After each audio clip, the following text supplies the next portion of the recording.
Friends, இன்றைக்கி எங்கள் வீட்டில் சிக்கன் கிரேவி தான் பண்ண போகிறேன். அதுக்கு ஆயில் 3 ஸ்பூன். ஃப்ரெண்ட்ஸ், 2 பட்டை 2 கிராம்பு சிக்கன் கிரேவிக்கு போட்டிருக்கேன். 1 டீஸ்பூன் சோம்பு, 1 டீஸ்பூன் ஜீரகம், 1 டீஸ்பூன் மிளகு.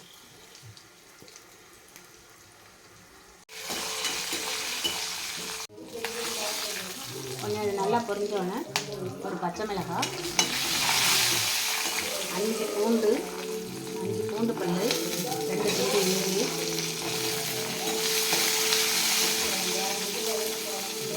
சின்ன வெங்காயம் ஒரு கைப்பிடி,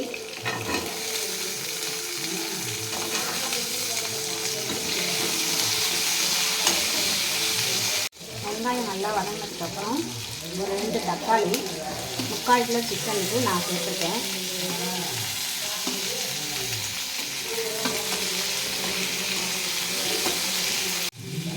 தக்காளி நல்லா வதங்கினோன்னே கொஞ்சம் புதினா, கொஞ்சம் மல்லி 2 சேர்ந்து ஒரு கைப்பிடி அளவு,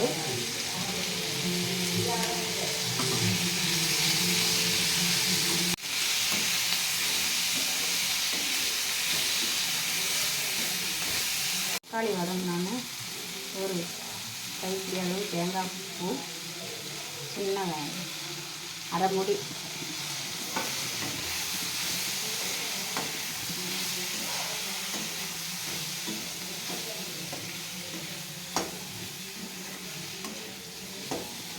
கடையில் வாங்குகிற மசாலாவே நான் யூஸ் பண்ண மாட்டேன். இது வந்து சிக்கன் கிரேவி, நல்லா டேஸ்ட்டாக இருக்கும்.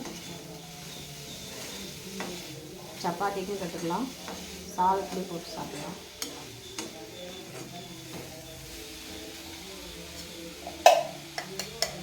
ஒரு ஸ்பூன் மிளகாத்தூள்,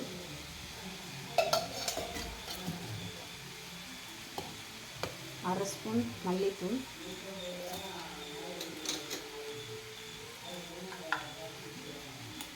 1 ஸ்பூன் மஞ்சள்தூள். காரத்துக்கு ஏற்றாப்புல போட்டுக்கலாம்.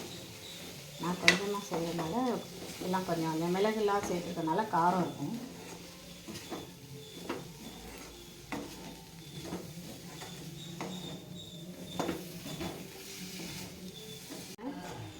மிக்சியில் அரைச்சிட்டு வேறு சிக்கனுக்கு எதுவுமே போட வேண்டியதில்லை. சிக்கனை கழுவிட்டு ஒரு 4 ஸ்பூன் எண்ணெய் ஊற்றி சிக்கனை நல்லா ஒரு வதக்கிட்டு இதை சாந்து ஊற்றிட்டிங்கன்னா சூப்பரான கிரேவி நல்லா டேஸ்ட்டாக இருக்கும்.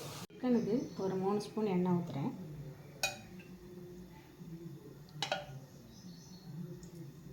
நல்லா காஞ்சோன்னே சிக்கனை நல்லா தண்ணி பிழிஞ்சிட்டு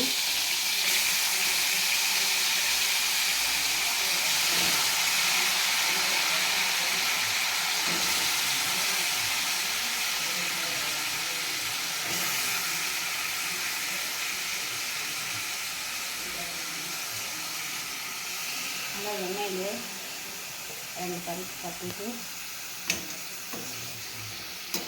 கொஞ்சம் சுருண்டு வந்தோடனே கிரேவியை ஊற்றிட்டிங்கன்னா அவ்வளோதான். சிக்கன் கிரேவிக்கு கிரேவி நல்லா சுருண்டோன்னே இறக்கிட்டிங்கன்னா அவ்வளோ டேஸ்ட்டாக இருக்கும்.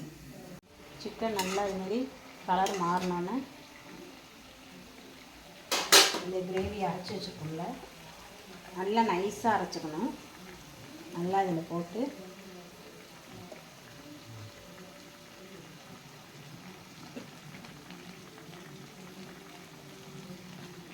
நல்லா அரைச்சி போட்டு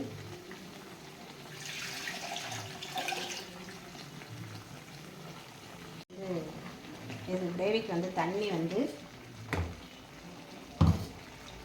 4 டம்ளர் ஊற்றி மூடி வச்சிட்டிங்கன்னா அது பாட்டுக்கு இதுக்கு எதுவுமே நம்ம போட வேண்டியதில்லை. நல்ல கிரேவி வந்து எண்ணெய் பிரிஞ்சு வரும்போது இறக்கிடுங்க.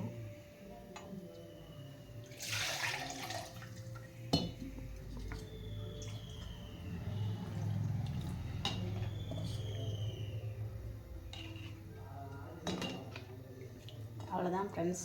சிக்கன் பிடிச்சிருந்தா அளவு உப்பு,